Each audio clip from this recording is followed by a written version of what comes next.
In today's Leeds news, Gelhardt in limbo, Harrison nearing exit, mixed reports on Demirovic, Perri move flips again, Trafford to Leeds update, and a rumour mill story on Igor Paixao.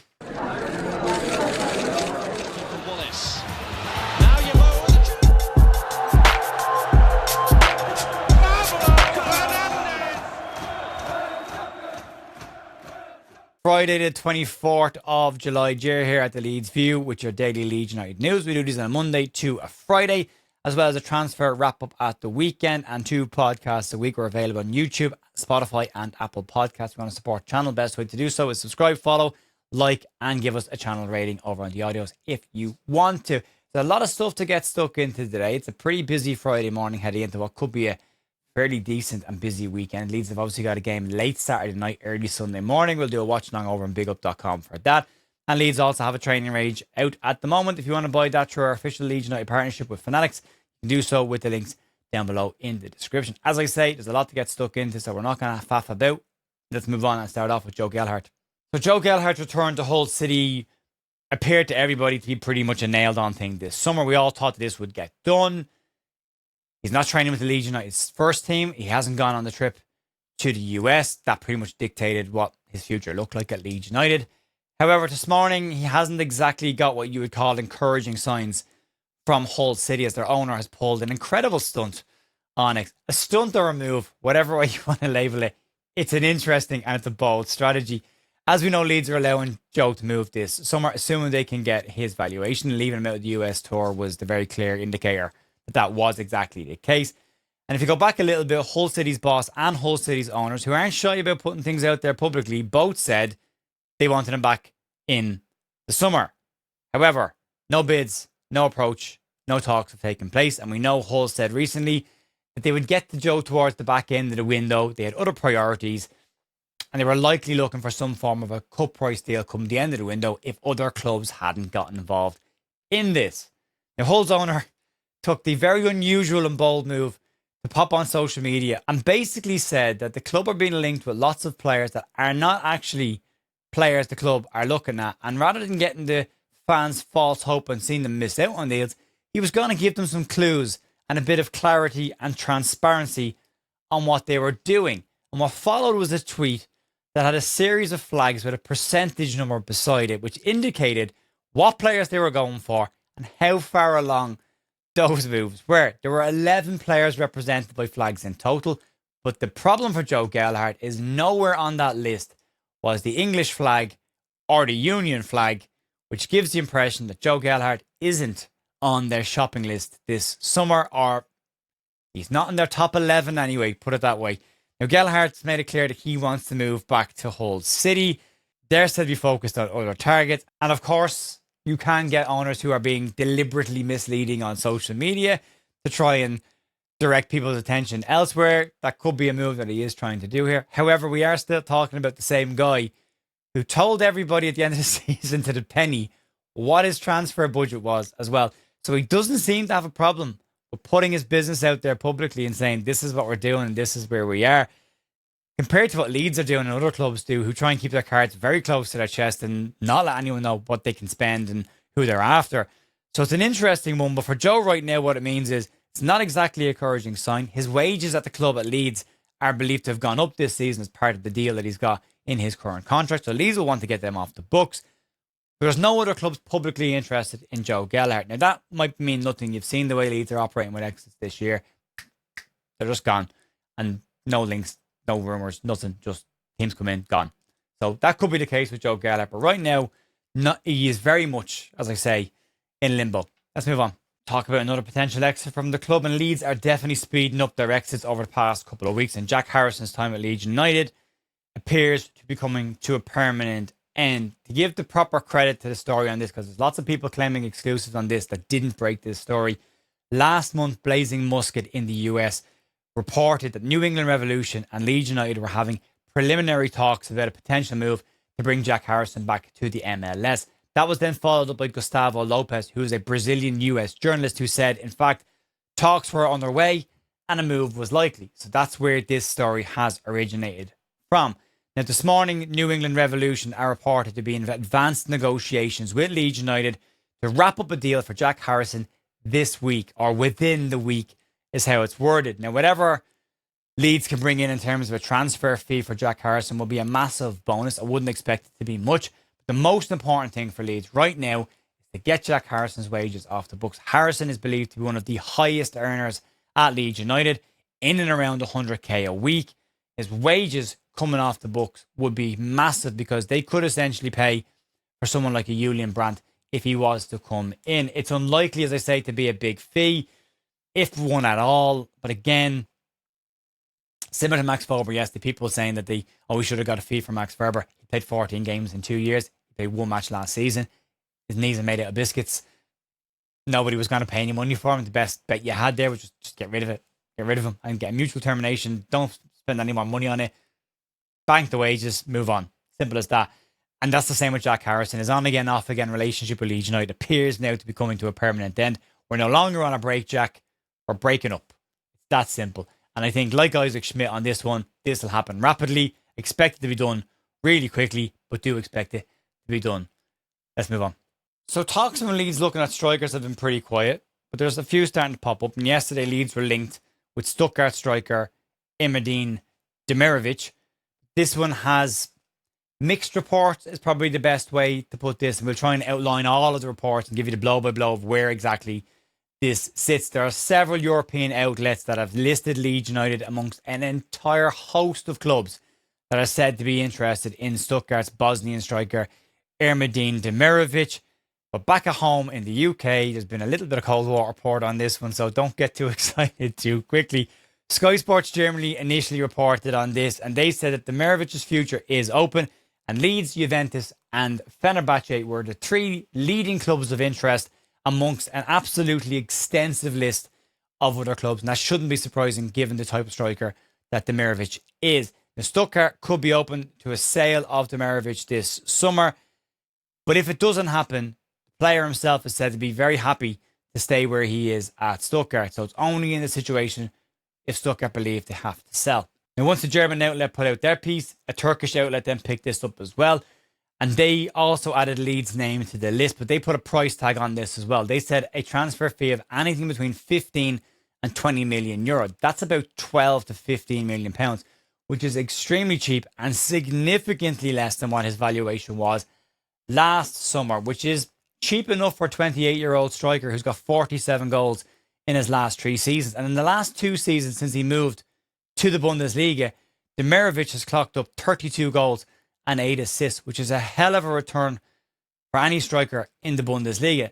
However, and there is a however on this, and you knew it was coming, Graham Smith in the Yorkshire Evening Post was asked about this over on X and pushed back on the idea of any kind of an imminent business around Demirovic. And in fact, Smith described the situation as unlikely that Leeds United would move for him. And he basically said that Leeds had looked at him previously and Leeds were aiming to add a younger striker to the squad this window. Now, there probably should be some added context thrown into the mix on this and talk about Demirovic in a bigger, wider context. He's been a persistent link with Leeds United since August 2025. He's national team mates with Tariq Muharramovic. There you go. And Leeds have in the past returned for players that they went for before. So Tanaka Wilson being prime examples of that. So there is something there.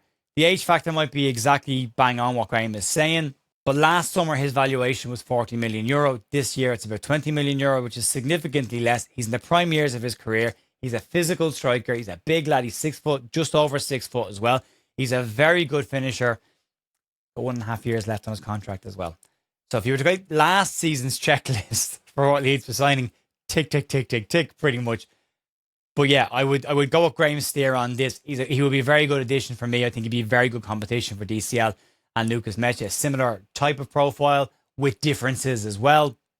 But yeah, some similarities there, but it will be interesting. We'll keep an eye on it, but pinch of salt probably for now. Move on. A very quick update on the Lucas Perri situation, where we are with this one right now. And a massive thanks again to Andrea Russo, who's been staying on top of what the media in Italy have been saying about this, and La Stampa's latest piece on his proposed move to Torino. La Stampa are reporting today that Perri's move to Torino is moving again as Leeds United close in on the signature of James Trafford. The Torino and Leeds, as we know, have got an agreement, but it won't be greenlit until Leeds secure another goalkeeper, which hopefully will be when they get Trafford done this weekend. There's still no massive detail on what the deal is. There's some reports out there that's a loan with an option to buy. Leeds won't get the fee they paid for Perri after the season he had last year, so a loan to try and get the valuation back up makes sense. We haven't had a great track record with options to buy, but a good season might get other clubs interested in him. Anyway, there are some reports that's a loan with an option. Once Trafford gets done, Leeds will also then look to bring in a number 2 in goal as well. So you could be seeing 2 goalkeepers coming into Leeds. One is the first choice, one is the second choice. So we have to see. Let's move on. Talk about the most interesting piece of business Leeds will do and what has been a very interesting summer already so far, and a very fast moving situation now when it comes to James Trafford. And given how Leeds have finalised deals at this stage, you wouldn't be shocked at all to see Leeds wrap this one up tonight or tomorrow. You might even get the 7:30, 7:45 p.m. announcement from the press given to them by Leeds about a deal being agreed with medicals and media work to be concluded at the weekend. So where are we with this? Before we get into this, we should give credit. When we talk about team talk, we always say pinch of salt, team talk, pinch of salt. And it's important to make sure we give the credit where it is due on this. Whoever decides to try and claim the tap in or the exclusive on this, Team Talk and James Marshman have been running this story step by step since February of this year, and have repeatedly stated that James Trafford was Leeds' number 1 target going into this summer, which has proven to be true, and that he will be the number 1 for Leeds this season if they could get it done, which again looks like that will be proven to be true. So if anyone gets the story out on this one has originated from and is very much a Team Talk story. So there you go. Talk about the deal now. Henry Winter's given his verdict on the situation as well, and he has described this as seriously good signing for Leeds United and what he believes will be Jordan Pickford's eventual replacement and successor as England number 1. And he basically said all Trafford needs to do to get to that position is start. All he needs, and he'll likely get that if he does get the move to Leeds. Now, David Ornstein's original piece that came out yesterday has since been followed up on and reinforced. We've seen Fabrizio Romano, we've seen Nicola Shearer, all weigh in on this, all with slightly different variations of where this deal is. Some saying it's done, some saying it's agreed, some saying the personal terms won't be a problem. We are where we are. All we know is that the term that is being used is speedy negotiations, and Newcastle aren't in the picture, at least of right now. Now, on top of everybody's personal opinions on James Trafford, the stats and his numbers actually do stack up about a fair bit. In all competitions last season, only one Premier League goalkeeper had a better save percentage than James Trafford. He has 75.5% save percentage last season, and his XGOT, or goals prevented, was plus 5.8. Now, he didn't play a huge amount of games, but he did play in the cups for them as well, a few league games. Still decent numbers considering the volume of shots he faced versus what he saved. Now, there are mixed reports on this deal.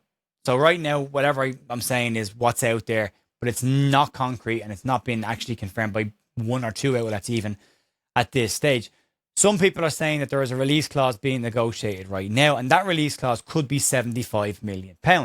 Manchester City, according to one report, want £50 million fee for him, which would make him the most expensive goalkeeper in the world, which seems incredibly unlikely. Even Darren McAnthony, speaking on TalkSport, and I like Darren McAnthony, and he said, I'm not paying £50 million for someone who's dictating a release clause. I'm sorry, which is a fair point.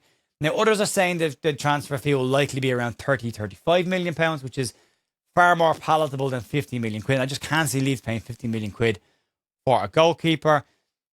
If there is a release clause in this, Leeds are believed to be looking for a high release clause, which would keep other clubs away from the door for a period of time anyway, and allow him to grow with Leeds as they continue to move forward. Speedy negotiations, as I said, keep being mentioned. You get the feeling that if this does get done, we're likely to get an undisclosed fee in the report released by the football club, but it is definitely heading towards record transfer fee territory if we can get it done. Then keep it under that. Hell of a bit of business to do, but we'll have to wait and see. But it is worth noting, and I keep saying this reminds me an awful lot of when Leeds signed Nigel Martin back in the day when I was a much younger man. And fair play to the lads over at Leeds, that Rocco and Dara, for doing some of the work on this. And they've done the maths on this. Based on transfer inflation, Nigel Martin's move to Leeds in today's money will be in and around £33 million. So lots of similarities again there. But yeah, Could be a really good bit of business for Leeds if they can get it done. But as I said yesterday, speed is important. And you could be watching this later on, and this could all be done and dusted and announced. And if it is, I'll be on later on to talk about it. We'll chat about it then. Let's move into some rumour mill territory, and this is a whopper. I'm covering this because it's interesting, and that's the main reason. But don't get hung up on this. Don't get wound up by this. And don't take a lot of this with a huge amount of stock. I've stuck it right at the end of this for that exact reason. A year ago, after snubbing Leeds United at the very last minute and choosing Marseille, Igor Paixao could be on the move again this summer because Marseille have found themselves in serious financial trouble with UEFA and the financial institutes in France. Marseille recorded losses of £104 million for last season alone and are under investigation by the DNCG, France's financial watchdog, and UEFA's club financial control unit. So, not a great situation for Marseille. And I don't think many people are going to cry, given the players they brought in over the last 18 months. They're said to need to reduce their wage bill, which is believed to be over €100 million right now. The president has said they'd have to sell players, but they're not necessarily going to sell players for cut price deals, unless, and there is a caveat to this, there is no market opportunities and there's no clubs interested in a player, and one club comes in, they might just have to accept what's on the table, which is a very similar situation to Lyon found themselves in last year. Now, Foot 1 in France have named Leeds as a potential interested party, still in Igor Paixao. A potential fee of €35 million, so again about 28, 29 million pounds has been mentioned at this point. They also know that there was a relationship between Paixao's representatives and Leeds, so a deal could get done quickly should they decide to move on this. The big question is, what state is that relationship in after what happened last year? Leeds were believed to have got very positive signals from Paixao while he was in Marseille sorting out situations there with his family.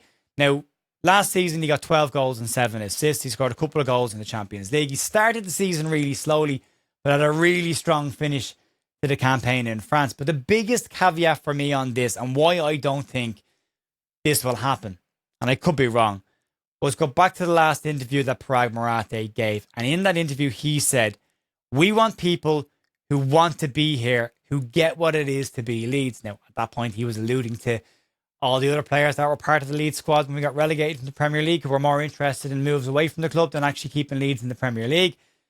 But Paixao showed last year that he didn't want to be in Leeds. And when the extra money was there, he took the move to France, and that money's gone. So it'll be interesting to see what happens on this one. You might be able to get him a bit cheaper than you were going to spend from last year. Maybe that represents a market opportunity. But the big one on this is because people are going to say, we don't need him, we've got Noah Okafor.